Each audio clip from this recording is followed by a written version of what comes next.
عصمت چاغتائی اردو ادب کی ایک باغی آواز۔ پیدائش 21 اگست سن 1915، وفات 24 اکتوبر سن 1991۔ اردو ادب کی ایک ایسی شخصیت جنہوں نے نہ صرف اپنے لکھنے کے جوہر سے بلکہ سماجی اور ادبی قدروں کو چیلنج کرنے کی اپنی جرأت سے بھی تاریخ میں اپنا نام روشن کیا۔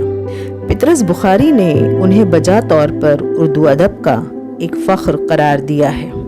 عصمت نے ایسے موضوعات کو قلم بند کیا جن کے بارے میں بات کرنا اس دور میں بہت مشکل تھا۔ عصمت چاغتائی کی شخصیت میں بغاوت، سرکشی اور بے باکی کا عنصر نمایاں تھا۔ یہ بغاوت ان کے بچپن ہی سے ظاہر ہونے لگی تھی۔ ایک ایسے سماج میں جہاں لڑکیوں کو گھر کے کاموں تک محدود کر دیا جاتا تھا، عصمت نے ان روایات کو چیلنج کیا۔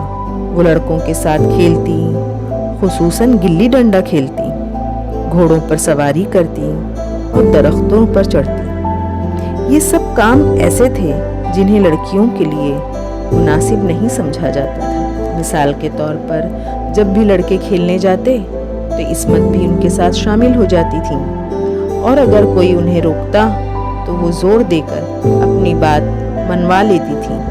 بچپن کی ان بغاوتوں نے ہی ان کی شخصیت کو متاثر کیا اور انہیں ایک آزاد روح بنایا۔ تعلیم کی پیاس ان کے لیے ایک اور میدان جنگ تھی۔ عصمت کی تعلیم کی پیاس بھی ان کی بغاوت کا ایک اہم پہلو تھا۔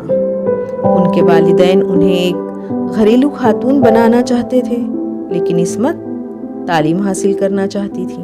انہوں نے اپنے والدین کو قائل کرنے کے لیے یہاں تک کہا کہ اگر انہیں تعلیم حاصل کرنے کی اجازت نہیں دی گئی تو وہ گھر سے بھاگ کر عیسائی ہو جائیں گی۔ اس طرح انہوں نے اپنی تعلیم جاری رکھی اور اعلیٰ تعلیم حاصل کی۔ عصمت کی تحریریں حقیقت پسندانہ تھیں اور ان میں سماج کی تلخ حقیقتیں بھرپور انداز میں منعکس ہوتی تھیں۔ انہوں نے عورتوں کے حقوق، جنسی مساوات اور سماجی نابرابری جیسے اہم مسائل کو اجاگر کیا۔ ان کی تحریروں میں زبان کی سادگی اور بیانیے کی روانی تھی جس نے انہیں عام قارئین کے دل میں اترنے میں مدد دی۔ ان کے مشہور افسانوں میں لحاف، گیندا اور دو ہاتھ شامل ہیں۔ ان کے ناولوں میں ٹیڑھی لکیر، دل کی دنیا، ضدی، معصومہ، ایک قطرہ خون، بہرو، سودائی، جنگلی کبوتر، عجیب آدمی اور باندی شامل ہیں۔ ایک نئی سوچ کی آواز عصمت چاغتائی۔ عصمت چاغتائی صرف ایک ادیبہ ہی نہیں بلکہ ایک سماجی مصلح بھی تھیں۔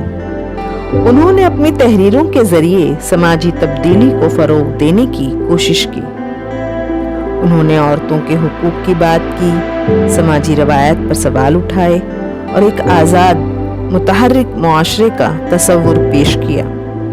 انہوں نے اپنی کہانیوں کے ذریعے نہ صرف عورتوں کی داخلی دنیا کو سمجھنے کی کوشش کی بلکہ انہیں سماج میں برابر کا مقام دلانے کے لیے بھی آواز بلند کی۔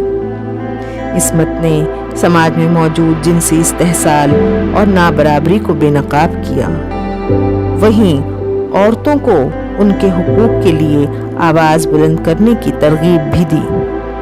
ان کا ماننا تھا کہ عورتوں کو سماج میں برابر کا مقام حاصل ہونا چاہیے اور انہیں اپنے فیصلے خود کرنے کا حق حاصل ہونا چاہیے۔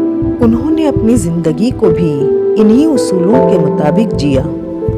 عصمت چاغتائی کی زندگی کا فلسفہ آزادی اور بغاوت پر مبنی تھا۔ وہ روایات اور قیدوں کو قبول کرنے کے بجائے انہیں توڑنے کی کوشش کرتی تھیں۔ انہوں نے اپنی زندگی کو اپنے اصولوں کے مطابق جیا اور کسی کے دباؤ میں نہیں آئیں۔ انہوں نے محبت کو بھی آزادی کے ساتھ دیکھا اور اپنے رشتوں میں بھی برابری کو اہمیت دی۔ عصمت چاغتائی نے 24 اکتوبر سن 1991 کو اس دنیا کو الوداع کہا۔ عصمت چاغتائی ایک ایسی شخصیت تھی